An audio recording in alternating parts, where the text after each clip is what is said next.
three-handle family Gradunzel. Live from the nation's capital in Washington, D.C., this is the RCWR Show with your host, Lee Sanders. And what's up, guys? This is the Black Avenger, aka the Black Azrael, Lee Sanders, coming at you guys on YouTube with a exclusive. That's right, it's the RCWR Show YouTube exclusive, covering out the fallout from tonight's WWE Raw on December 24th, 2012. Now, this is the start of a new era for you, our YouTube subscribers, and our YouTube audience, as from here on out, every single Monday night exclusively on YouTube, we're going to be giving you guys a recap on what all you might have missed from tonight's WWE Raw. Now, for those of you that are familiar with our Tuesday night wrestling edition shows that we do on blogtalkradio.com, which we upload to YouTube once we're done with the episode in its entirety, you'll still be able to check out those respected episodes, but it's going to be a little bit different, as from now on those Tuesday night episodes, we'll highlight key parts from Monday night's Raw that should definitely get a little bit more in depth, a little bit more of a discussion on, and we'll cover the very latest in wrestling related news, so much more. But for these YouTube exclusives that we're doing, it's just going to be covering the fallout from Raw. That's it. Nice, short, sweet show, simple, to the point. It's our way of giving back to you, the YouTube audience, as our subscribers has just been continuing to rise and rise on a daily, weekly basis. You guys alone, you have almost helped us get to that point where we are almost at the 1 million video view mark, and for that we are humbly appreciative. We thank you all tremendously. So this is our way of giving back to you all. All right, guys, so let's go on ahead and let's jump right into it. Let's talk about what had happened on Monday night's Raw, where it was the Christmas Eve episode. That's right. And it really felt so monumental to like so many extents, and it was one of those episodes, just from a creative standpoint, I really enjoyed it. I couldn't help but laugh my ass off non-stop, because from the moment that Raw opened up right on up to the very end, every segment, it just really had me pulled in. It was probably one of the most creative specials I've seen in a long time, and I'm willing to go a step further, guys, and say that I enjoyed this special more than the 10th annual Tribute to the Troops special. That one, you know, there's always something about the Tribute to the troop specials that I don't really particularly care for, that just kind of feels a little lackluster, and it wasn't more evident than what we had got from last week's Tribute to the Troop special. I really didn't particularly care for it, but this Monday Night Raw was more executed. Now, for those of you that might not be aware, Monday's Raw tonight was pre-taped. It was actually taped last Tuesday night when we had got that Super SmackDown Live special. And we got to give a mad shout out to one of our listeners and loyal followers by the name of Ursula. She has been a long-time fan. She's actually been one of our first, if not the very first, definitely within the top 4 listeners that had checked out our show and just continued to always socialize with us whenever we are posting results for the shows. But she was actually at the SmackDown tapings last Tuesday, and she had saw everything that had happened on Raw as they were filming it immediately after SmackDown had went off the air. So mad shout out to you, Ursula. We really appreciate you helping us out. And you know, if you happen to be going to a wrestling event, feel free to send us an email at infinity1productions gmail.com. And you can actually find that link if you go to our website at infinityoneproductions.com. If you're going to be going to a wrestling event, whether it's TNA, WWE, Ring of Honor, Dragon Gate, you name it, if you're going to be going to a wrestling event, feel free to shoot us an email. And if you would like to try to be a special correspondent, hey, we'll definitely give you a shout out live on the air, and we'll work with you to see about getting those results as quickly as possible. Sooner that we get it, more quicker we can really begin plugging you. But yeah, so tonight Raw kicked off with good old Saint Nick, Santa Claus, making his way from the North Pole, coming to the Pittsburgh Arena where Raw was being held to deliver goodies for plenty of kids who have been maybe naughty or maybe a little nice, who knows.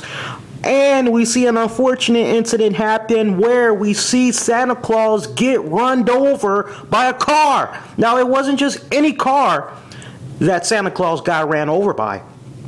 Santa Claus got ran over by Alberto Del Rio. That's right. We see Alberto Del Rio get out of his car, and he is just looking in shock as he can't believe what just happened. And we see Ricardo Rodriguez, priceless facial expressions right here, as he is just crying and sobbing, and he's just going, oh my God, you hurt Santa Claus, you killed him, you killed Santa Claus. And we see and hear the Pittsburgh crowd. If there was ever a funny moment right here, it had to have been what the Pittsburgh crowd had said to Del Rio and Ricardo as they began chanting, you killed Santa Claus, you killed Santa Claus. And just a hysterical, funny moment right here.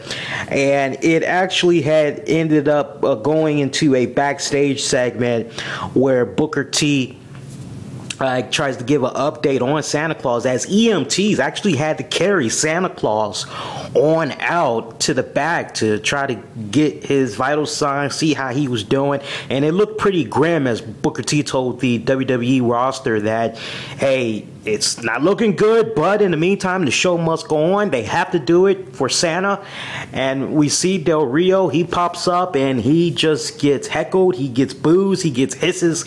And as far as Ricardo is concerned, it's, as far as Alberto Del Rio is concerned, it's not his fault that he ran over Santa Claus, as everybody knows when he has a match, he always comes out in his car and he always occupies that spot, and that it was Santa's fault for getting in the way of his car. That does not please the SmackDown GM, as he informs Booker T that he is going to be in a street fight, but not just any old street fight. It's going to be a Miracle on 31st Street fight, and it's going to be against John Cena. And that was actually a great match in itself. Just the spots that had came from that match. We see John Cena, who goes over to the stage area where we had a tree that was beautifully decorated, and it had presents underneath it. And we see John Cena, he goes into one of the gifts and it's revealed to be a TV monitor. He goes upside the head of Del Rio with it, continues to beat up Del Rio all down the ramp area, has him laid out, goes for another gift. Turns out it's a bowling ball, and he decided that he wanted to play a little bowling.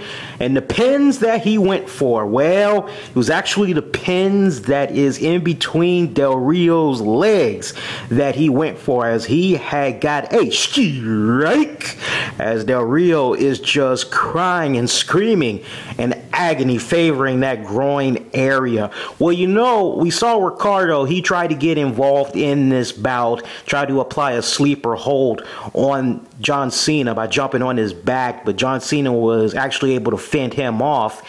And it was so funny because all throughout the night, during the whole 3 hours, the question was being asked over and over, how's Santa Claus, what's his health update, is there going to be a Christmas, just what's going on with Santa. And it was so funny, you couldn't help but laugh. It was like, okay, who cares? Just get on with it. But, you know, given the fact that it's the holidays, it really made great TV. I know some people probably could care less about it, but it was actually great TV. Well, you know, the questions would be answered by the end of the night as it looked very grim for good old Jolly St. Nick. But Chris Kringle himself, he did come on out in those final few seconds of that John Cena Del Rio match. And he actually took a sack of toys to the face of Ricardo.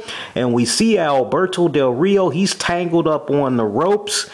We see good old Saint Nick do something that looked very familiar for veteran WWE fans as he went into his pants. He pulled out a stocking, put it on his hand, and shoved it into the mouth of Del Rio. As John Cena was able to capitalize on that with an attitude adjustment to pick up the victory.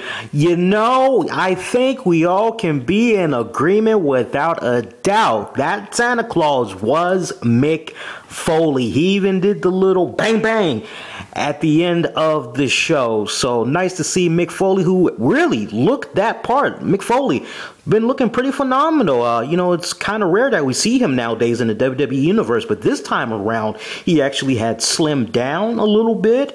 He had actually dyed his beard. Now, I don't know if he actually dyed his beard that color or if maybe that might be his actual true color. Who knows there? He might have been using some Just for Men gel all these years. You never know, but nice to see Mick Foley really get into that role. And, you know, that should have been a dead giveaway for some of you guys that it was going to be Mick Foley as Chris Kringle, because if you recall, Mick Foley did do something with WWE when they did the tribute to the Troops special. That is a tongue twister. Tribute to the Troops special a couple of weeks back, and if you recall, he had a white beard back then, so without a doubt it does add up when you think about it. Great moment right there, though. Of course, one of the other main key highlights that we saw of the night from time to time was Dolph Ziggler and AJ Lee as they were having a very nice romantic evening, reminiscing about how nice it was to dethrone John Cena in that ladder match at TLC while they were making a little bit of intimate TLC of their own.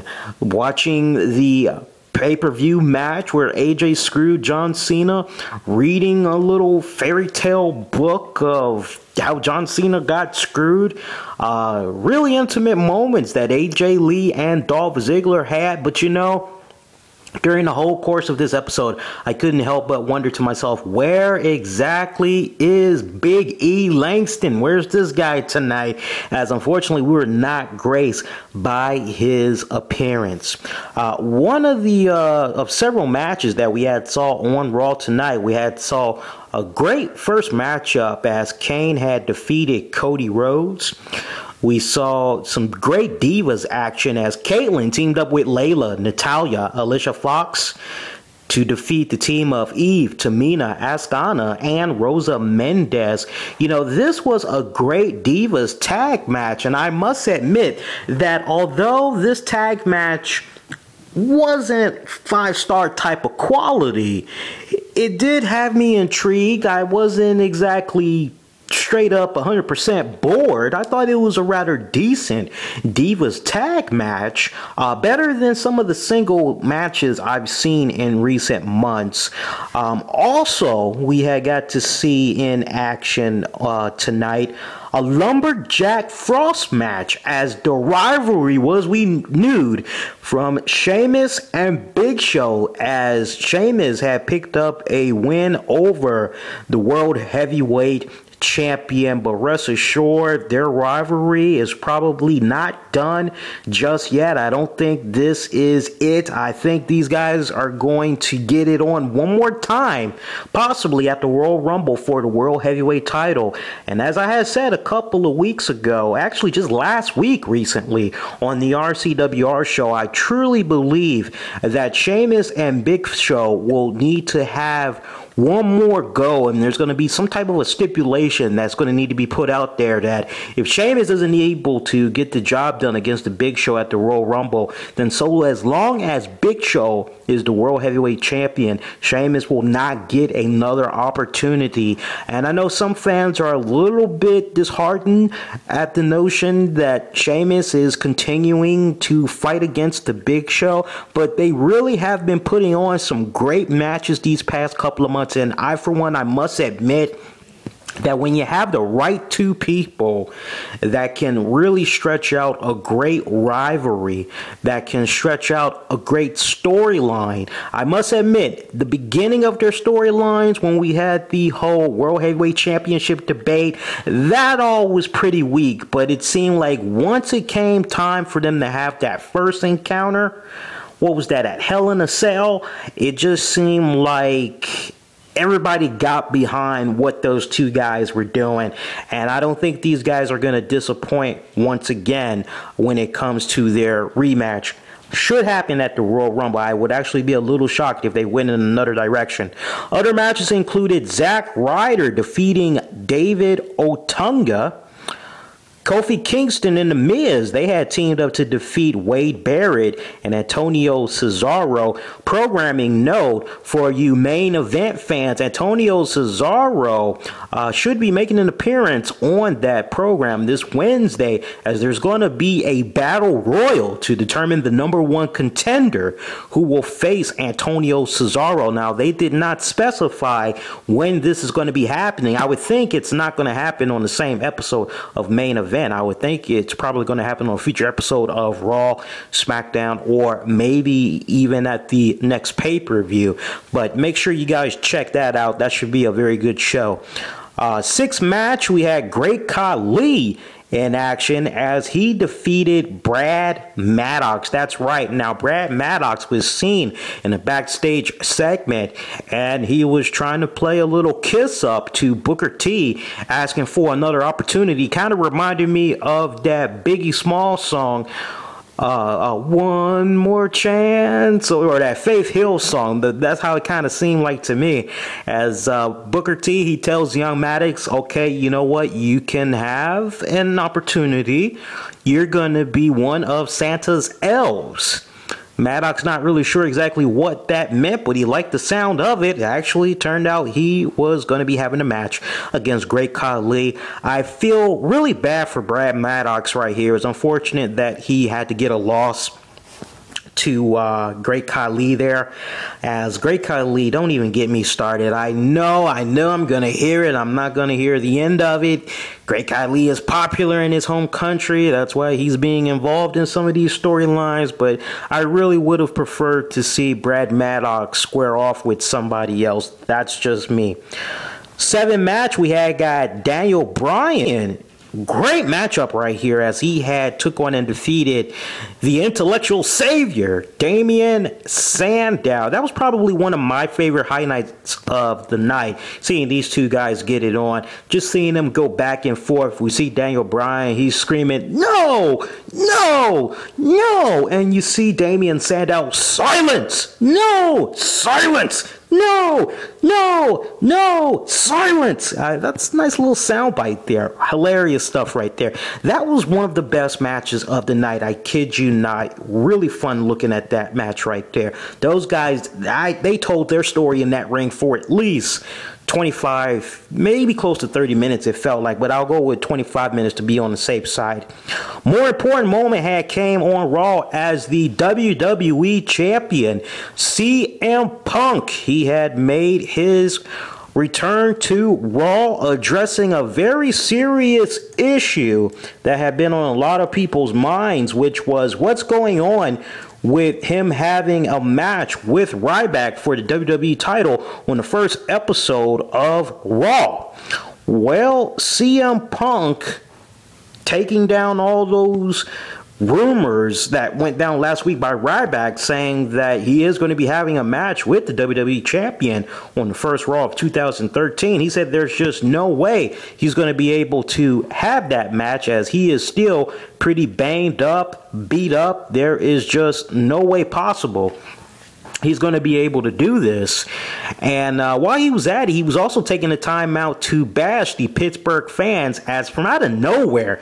And why this happened the first few seconds after CM Punk came down to the ring, I have no clue. But we see the WWE Universe chant the Pittsburgh Steelers, and CM Punk, he almost kind of broke character right here, but I thought it was hilarious the way that he carried the Philly crowd. He said to them, or correction, the Pittsburgh crowd, he said to them, okay, you guys are cheering for a team that obviously looks like they aren't going to make it into a playoffs. They absolutely suck.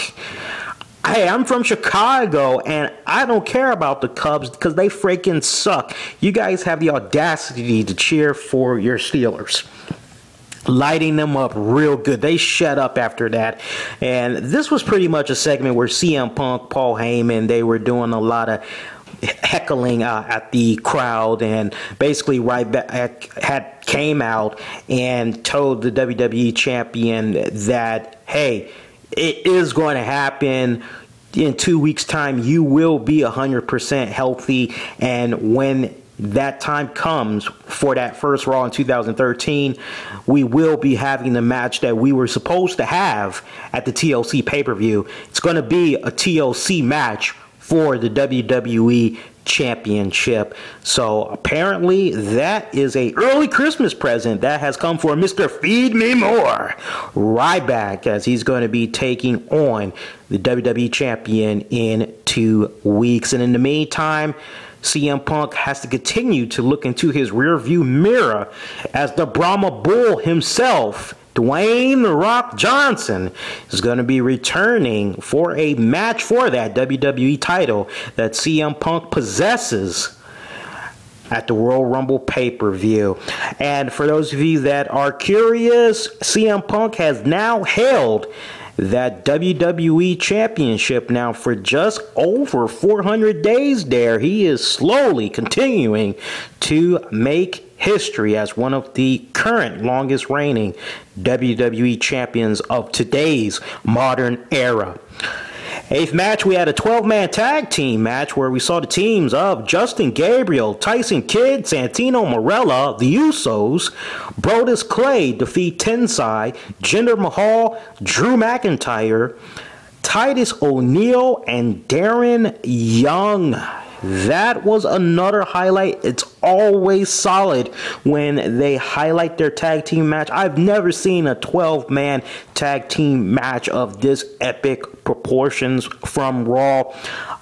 Great highlights that we saw from tonight's Raw. It was one of those type of episodes just from the way that it opened up, as we had got a really kick-ass video package of the entire WWE roster led by Maestro John Cena, as they are singing their own Christmas version of a WWE song. And it was so hysterical just to see all those different personalities there, just in the spirit of Christmas. It felt like I was watching an episode of Saturday Night Live. I don't know for those of you that might have been watching it, but I think you guys can be in agreement that it really came off like an episode of SNL, Mad TV, and of course, when I mention these shows, I'm talking about back when these shows actually meant a damn, back when they were actually funny. I'm not talking about the crap that they've been giving us for the past couple of years, because that's not funny, but it really came off like a sitcom, especially the way that everybody was just bashing Alberto Del Rio over possibly killing Santa Claus. Just a really great episode. You know, it had me kick back and say to myself, man, I really hope that WWE does this more often, because this is one of those type of shows that they need when they need to take a well-deserved break from the main serious storylines. And it should be noted that we didn't even get the Shields, Dean Ambrose, Seth Rollins, Roman Reigns. We didn't even get them tonight. Okay, there wasn't even a recap of the beatdown that they had gave to Tommy Dreamer, as Alberto Del Rio, he didn't even clash or verbally mention the Shield tonight. Everything just really felt as if it was just all about Christmas. And hey, I am so sold for that great experimentation that WWE had did right here. And quite honestly, I would be a bit shocked if this episode did not do so well in the ratings. But there is your recap for WWE Raw from earlier tonight. So, you know, the main takeaways that we have, if anything, going into next week's WWE Raw, I would like to believe that we're going to continue to see some type of a advancement in the Shield's storyline there, as they did that beatdown to Tommy Dreamer. They had that rub off there with the 16-time World Heavyweight Champion Ric Flair. They had that brush off there with Team Hell Knows Kane, Daniel Bryan. I would like to believe it's going to be back to business as usual. Things are going to kind of pick up, especially since it's going to be the last year of 2012. I expect a lot of big things to happen on next week's episode. Don't be too surprised if maybe the WWE chairman, Vince McMahon, might actually pop up to maybe make a special announcement of his own to really set the tone for 2013. And folks, there you have it. You know, if you saw WWE Raw tonight, we definitely want to kick back and we want to know your thoughts on what you either liked or disliked about Raw tonight. You know, I was paying attention to some of the things that you guys were saying on Twitter, and I know there's always a handful of you guys that I usually interact with, not on Twitter, but there's a handful of you guys that I usually interact with online, and I know that the general conscious was that this was a really good episode. And you know, I guess the parents had got the memo that Santa Claus was going to be coming to town on that episode, because man, there were so many kids in attendance, and it was really nice seeing some of their faces look all pitiful and sad when Santa Claus got ran over. I mean, they actually thought Santa Claus was dead, and possibly there was not going to be any Christmas for them under their tree when they wake up on Christmas Day. So hilarious stuff. But we definitely want to hear from you guys. So if you're checking this out right now, and hey, we know we love hearing from you guys. In case you're not able to tell, put those comments down below. And if you like the way that we had covered tonight's episode of WWE Raw, hey, be sure to hit that subscribe button. Now, for those of you that are curious, you'll be able to catch an all-new episode of the Tuesday Night Wrestling edition of the RCWR Show, where we'll go a little bit more in depth about what had happened from Raw. It's not going to be rehashing everything that I just said here tonight, but we'll highlight a couple of key points to talk about on tomorrow's show. And one of the points that we'll bring up is the current development storyline between Dolph Ziggler, AJ Lee. We'll talk about that a little bit more.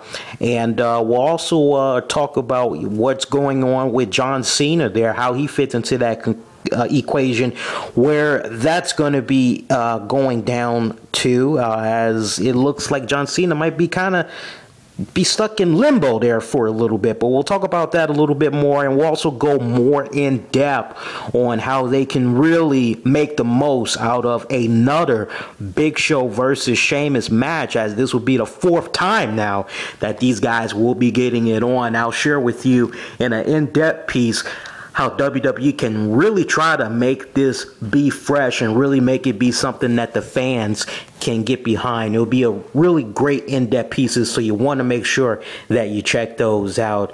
One other side note, going forward, with regards to our Twitter handle at Infinity1Prod, we will be only posting live results for shows in progress, and we're going to be posting links at that Twitter handle so that you all can check out the shows. You all will know when we're getting ready to put out stuff.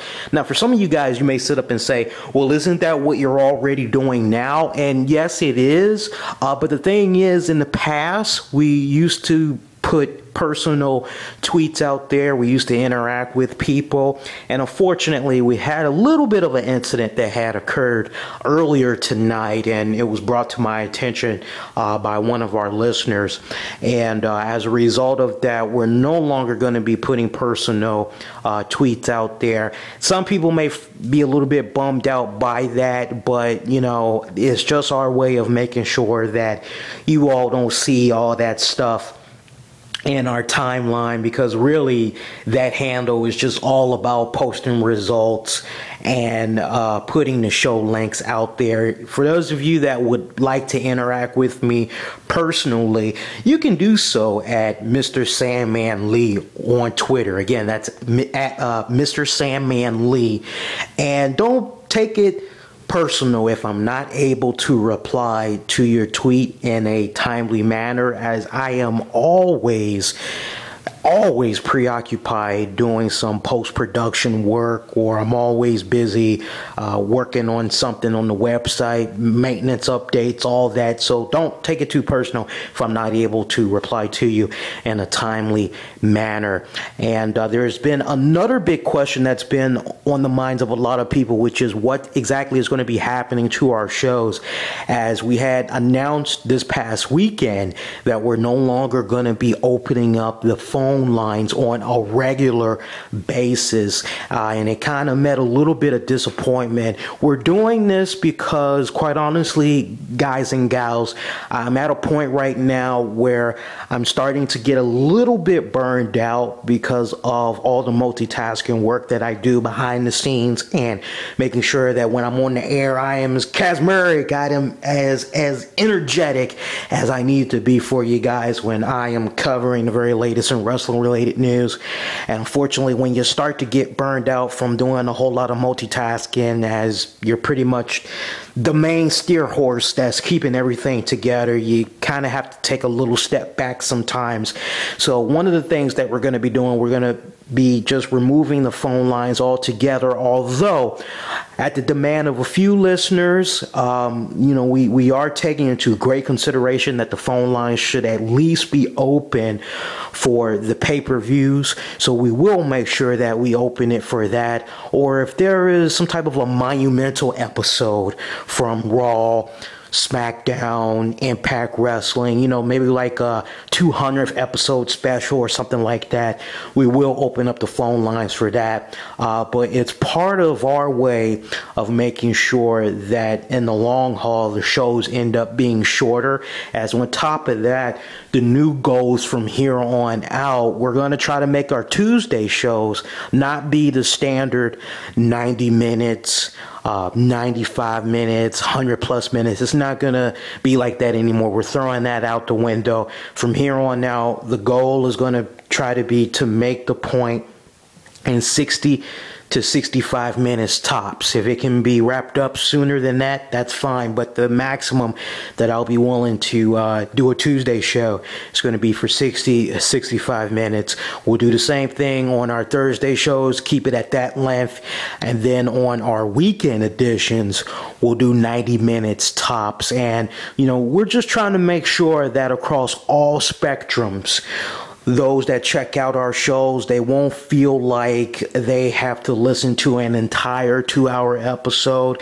As we know that you all probably have busy schedules, you all probably have to deal with school, with work, take the kids to school in the morning, so you got to get up with them. We know that you guys can be very busy at a lot of times, and we're very well aware numbers wise just about the average length that people are checking out our show.